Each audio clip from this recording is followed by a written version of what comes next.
আসসালামু আলাইকুম সবাইকে। কেমন আছেন সবাই? আশা করি সবাই ভালো আছেন। শেরপুর জেলার নকলা উপজেলার একটি রাস্তা। এটি শুধু একটি পথ নয়, বরং এক জীবনযাত্রার চিহ্ন। সরু মসৃণ রাস্তা, চারপাশে সবুজের সমারোহ। এই রাস্তায় হাঁটলে মনে হয় যেন প্রকৃতি আপনাকে শান্তির এক নতুন অনুভূতি দিচ্ছে। এই গাছগুলো, যেগুলি রাস্তার দুপাশে একের পর এক দাঁড়িয়ে রয়েছে, যেন জীবনের কোনো এক গহীনে বুদের প্রতীক। তাদের পাতা, তাদের শাখা, সব কিছু মিলিয়ে তারা এই পথটাকে অমূল্যনীয় এক সৌন্দর্যের উপহার দিয়েছে। যখন বাতাস বয়ে যায়, গাছের পাতায় খেলা করে সূর্য রশ্মি যেন এক অসীম শান্তি এনে দেয়। বিকেলের সময় এই রাস্তা যেন এক অন্যরকম রূপ নেয়। সূর্যের সোনালি রশ্মি যখন গাছের পাতার মধ্য দিয়ে ছড়িয়ে পড়ে, তখন যেন এই পথটির মধ্যে এক স্বর্গীয় মাধুর্য সৃষ্টি হয়।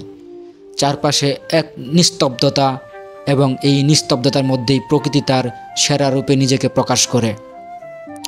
এই পথ, এই রাস্তা শুধু শারীরিকভাবে আমাদের গন্তব্যে পৌঁছানোর পথ নয়, এটি এক চিন্তার পথ, এক শুদ্ধির পথ, যেখানে প্রকৃতি, মানুষ, সময় সব কিছু একে অপরের সঙ্গে মিলে একটি পরিপূর্ণ জীবনযাত্রার গল্প গড়ে তোলে।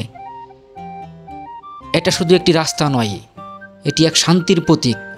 শেরপুরের নকলা উপজেলার এই সরু রাস্তা, এই সবুজ গাছের ছায়া আমাদের মনে করিয়ে দেয় জীবনের সবচেয়ে গুরুত্বপূর্ণ জিনিসগুলো কখনোই জোর করে খুঁজে পাওয়া যায় না।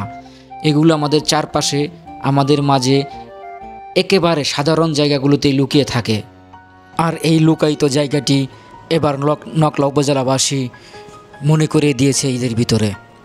এই ঈদে এই রাস্তাটাতে এত পরিমাণ লোক হয়েছিল যা আপনি হাঁটতে পারতেন না, এরকম একটা অবস্থা হয়েছিল।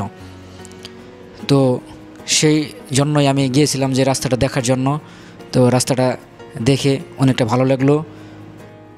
আমি Mohammad Zahid Hasan, traveller Zahid Facebook page থেকে আপনাদের সবাইকে ধন্যবাদ ভিডিওটি দেখার জন্য।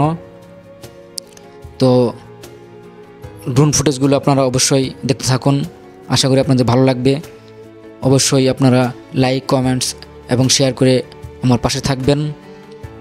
আমি যথাসাধ্য চেষ্টা করব শেরপুরের যে প্রাকৃতিক মনোরম পরিবেশগুলো, সেগুলো বিশ্বের মাঝে তুলে ধরার জন্য।